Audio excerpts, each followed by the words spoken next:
Hello everyone, কেমন আছেন আপনারা? আশা করি সকলে নিজেকে ভালো রেখেছেন বা ভালো রাখার চেষ্টা করছেন। আমার আজকের একটি নতুন ব্লগে আপনাদের স্বাগত। আজ শুক্রবার 8ই মে। শিলিগুড়িতে সকাল থেকেই বৃষ্টি হচ্ছে।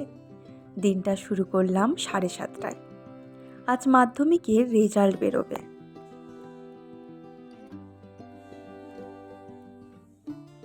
আর এই দিনটা আমাকে হঠাৎ আমাদের সময়টার কথা মনে করিয়ে দিল। সেই সময়ে মনে কত স্বপ্ন ছিল, কত প্ল্যান। মনে হতো বড় হয়ে এটা করব, ওটা করব, আরও কত কী। আজ উপলব্ধি করছি জীবন কিন্তু সব সময় আমাদের প্ল্যান মতো চলে না। জীবনের হিসেবও আমাদের চলতে হয়, মানিয়ে নিতে হয়।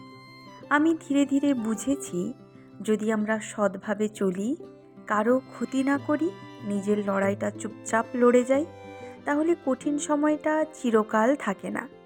হয়তো সময় লাগে, অপেক্ষাটা অনেক লম্বা হয়, কিন্তু একদিন না একদিন জীবন সুখ নিয়ে আসে।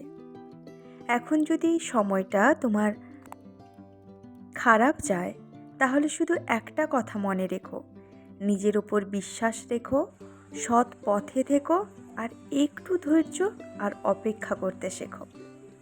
কারণ কঠিন সময় স্থায়ী হয় না, একদিন সুখ আসবে, শান্তিও আসবে।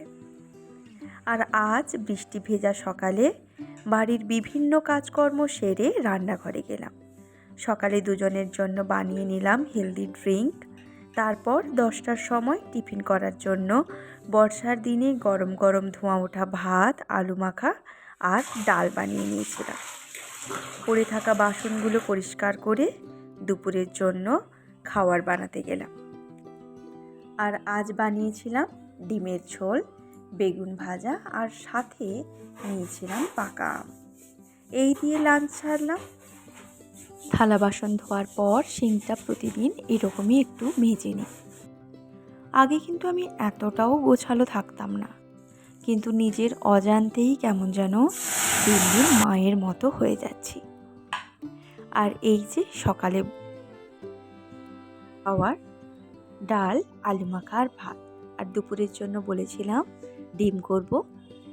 এই ডিম দিয়েই আমি কিন্তু ডিমটা সেদ্ধ করে নিই ইলেকট্রিক কেটলিতে, খুব সুবিধেও হয় আর তাড়াতাড়ি হয়। এদিকে ডিমের জন্য আমি আলু ভেজে নেব, ততক্ষণে ডিমটা সেদ্ধ হয়ে যাবে। ডিম সেদ্ধ হয়ে গেলে আলু ভাজার পর ডিমগুলোকে খোসা ছাড়িয়ে নুন হলুদ মাখিয়ে ডিমগুলোও একইভাবে ভেজে নেব। আর মশলায় দিয়েছিলাম আদা রসুন বাটা, পেঁয়াজ বাটা আর টমেটো বাটা। এইভাবে আজকে ডিমের ঝোলটা রান্না করে নিলাম। খেতেও কিন্তু বেশ ভালো হয়েছিল। এই সাধারণ রান্নাগুলো খুব সাধারণ, কিন্তু খুবই সুস্বাদু হয়। এই পর্যন্ত ছিল আমার আজকের ব্লগ। কেমন লাগলো কমেন্টে অবশ্যই জানাবেন। চ্যানেলটিকে প্লিজ সাবস্ক্রাইব করে দিবেন। নিজেকে ভালো রাখবেন, সুস্থ থাকবেন।